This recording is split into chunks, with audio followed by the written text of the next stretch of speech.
So for this video, I just kind of wanted to have a sit down and just talk, almost like podcast style, about the 2021 NFL draft. I think it's one of the craziest drafts of all time because of how strange it is. If you really think about it, this draft is unlike any other draft. And a few reasons why. I feel like the big one kind of revolves around this pandemic, right? Because the college football climate changed a lot. With a lot of the top players who, maybe already solidified their draft stock, like someone like Jamar Chase, who opted out. A lot of these guys opted out. Micah Parsons opted out, right? So many of these guys that had a lot more to prove, in my opinion, and not necessarily Jamar Chase. He had one of the best seasons of any receiver in SEC history, if not the best, next to Devontae Smith.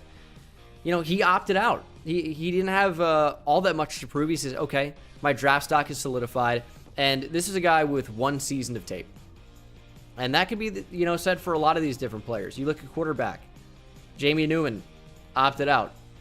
If you look at receiver, I mean, we talked about Jamar Chase, who opted out. Rondale Moore opted out.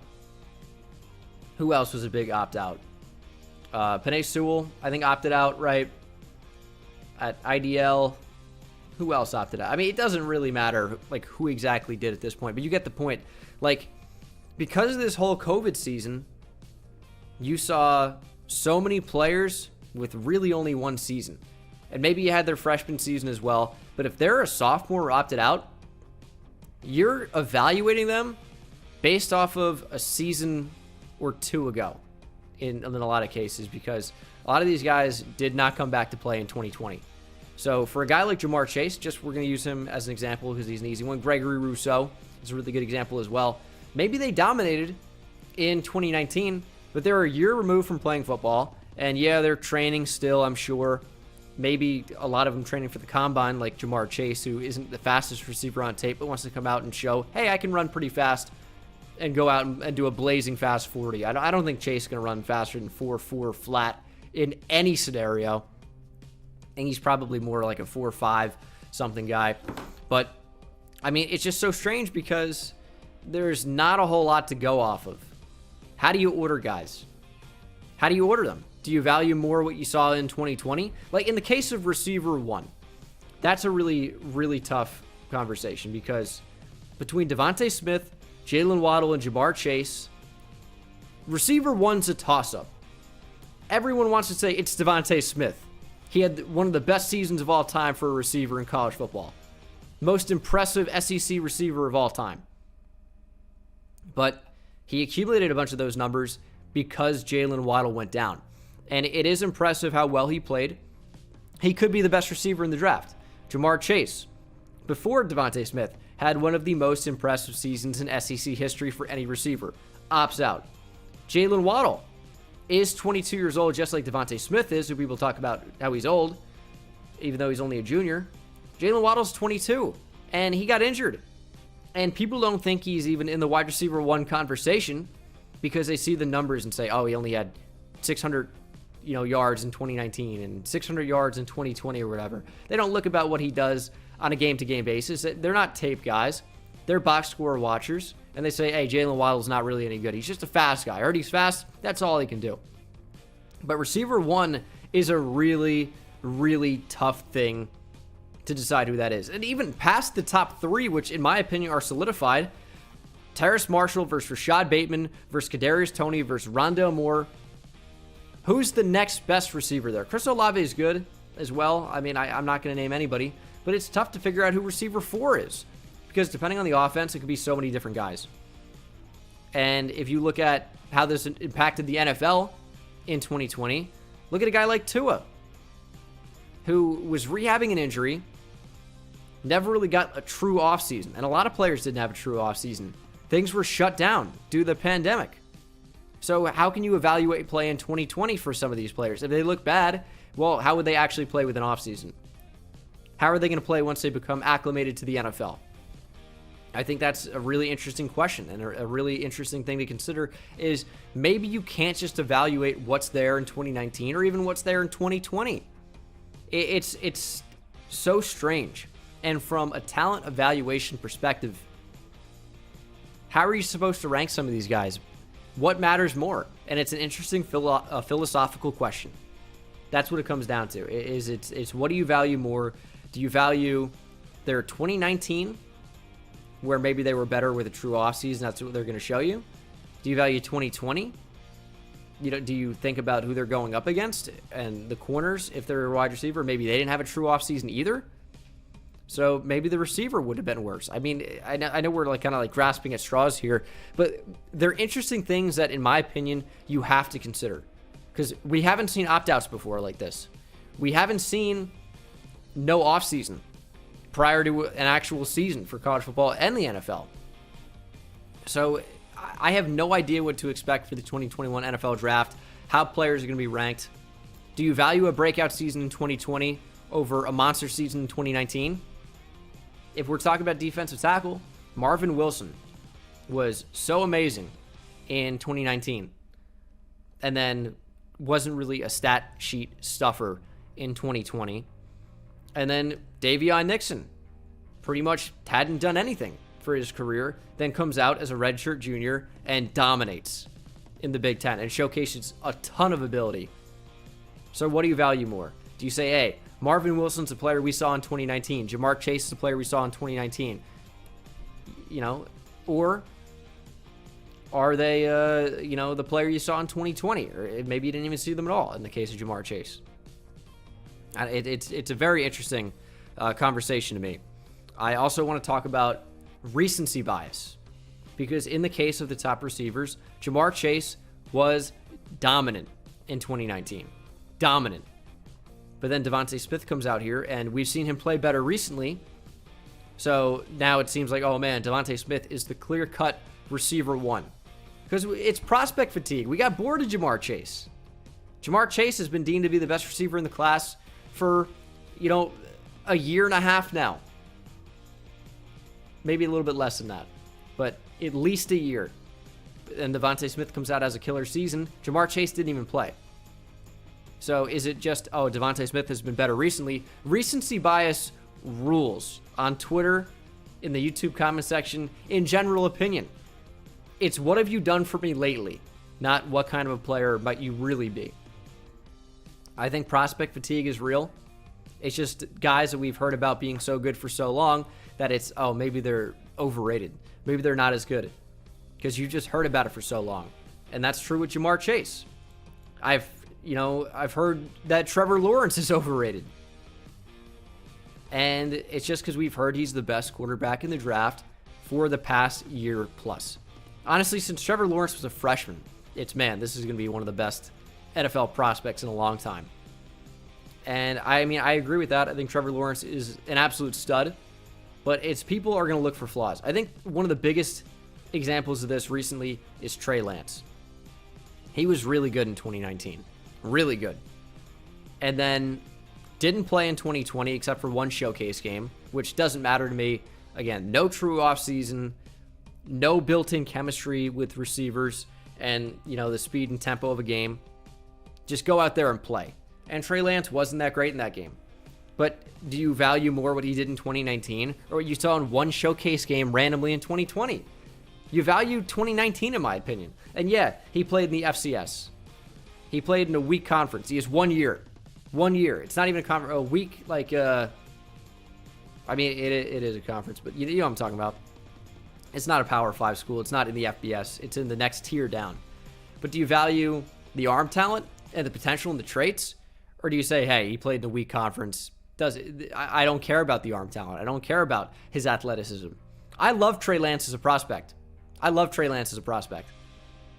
Still do. My opinion on that has not changed. And nothing can change it. Because I saw him in 2019. I liked what I saw. I know what type of player that he showed to be in 2019. Just because I've thought he's good for a while, am I going to say, he's bad now, he's overrated, there's nothing to work with? I disagree with that. So, between all these opt-outs, between no real offseason, I think this draft is just such a wild one to go into, because you don't know what the prospect rankings are going to be for each individual team. And each individual team will have individual philosophies and value different things differently. Obviously, I mean, that happens every year, but I think even more so this year because you have another added wrinkle with the offseason thing, with the pandemic, with things being shut down, with the opt-outs.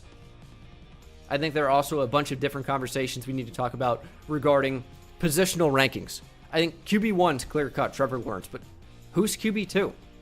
Is it Justin Fields? Is it Zach Wilson? Are some teams going to think Trey Lance is quarterback too? Certainly potential for that, in my opinion. If you look at running back, I think it's very close between Najee Harris and Travis Etienne. I'm a Najee Harris guy personally, but Etienne's a good player. Again, do you value more what he did in 2019 and maybe he had a lackluster 2020? Or do you say, hey, and that's by his standards, by the way, he was not bad in 2020. But Najee Harris went back as a senior and as a grown man, as 22 years old, came in and dominated kids. 18-year-old, 19-year-old players, 20.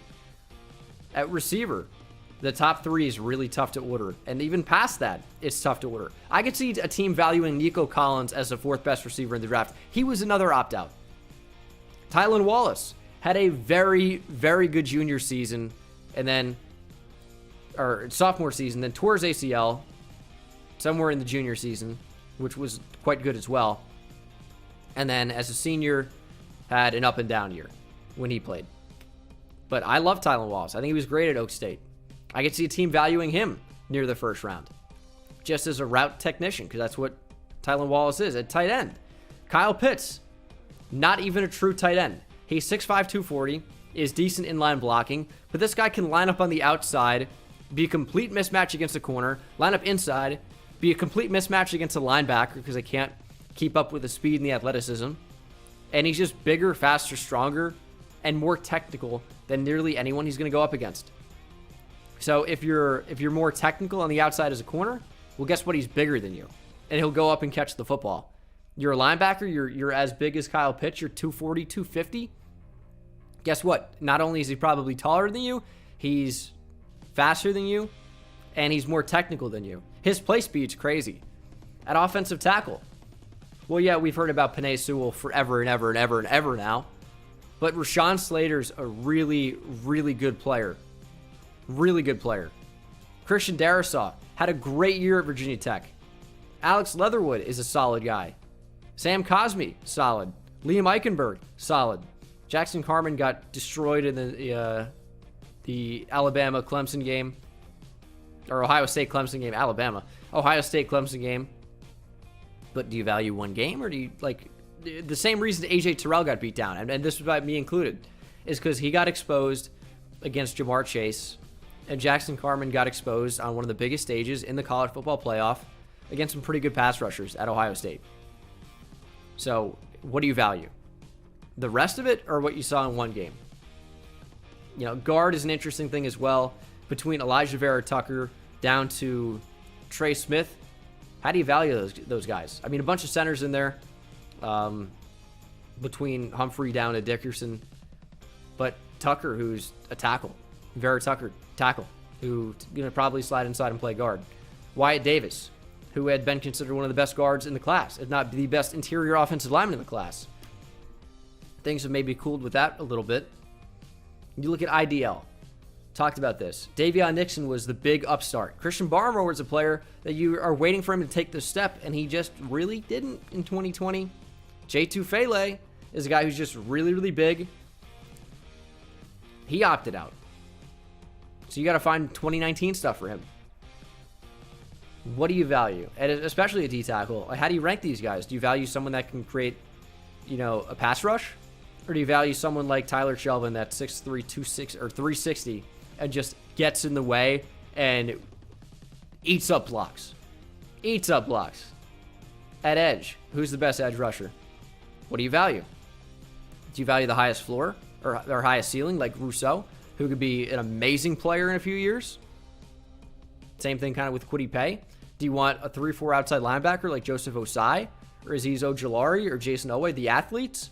Do you like Jalen Phillips, who's had some injury concerns, but is technically very, very good? He has the size. He has everything you look for, but the injuries are there. Kwity Paye, great run stopper, but the pass rushing isn't all the way there yet. What do you value more? And I mean, this is an interesting conversation every single year. Micah Parsons, who we've heard about for so long. But is Micah Parsons the best linebacker in the draft even? Where do you play him? Do you play him on the edge? Don't think so. Is he an inside backer? Mike linebacker? Not sure. I think he's probably a strong side linebacker. But where do you draft a strong side linebacker? How highly do you value that? Because he's not a Mike like Nick Bolton could be. Like Cameron McGrone could be. Zaven Collins, in my opinion, is an outside guy. Anthony Barr type. Jeremiah Owusu-Koramoah, speed cover guy. Where do you value that? Probably a Will. How high do you draft those guys? Jabril Cox, inside backer. Dylan Moses, inside backer. How high are some of these guys going to go? Patrick Surtain, we've heard about forever. But is Caleb Farley, who's still new to the position and offers a higher athletic upside, do you value him more than Patrick Surtain? J.C. Horn, who looks very, very good at everything except for holding on a little bit too long, a little bit too much, a little grabby. But I think that's a coachable trait. I think there's going to be some guys that like J.C. Horn as CB1. I like Eric Stokes a lot as well. It's going to be interesting to see how he tests. I mean, Paulson Adebo, maybe the best zone corner in the draft, was awesome in 2019. And then, of course, stock fell completely down just because you're not hearing about him recently. Sean Wade, stud slot corner. Can't play on the outside. That's clear. Can't play on the outside. And then at safety, who is the best safety in the draft? Do you want an inside guy or a box guy like Talanoa Hufanga? Do you like Javon Holland, who offers you nickel corner flexibility, but can play over the top as a free safety, single high, center field?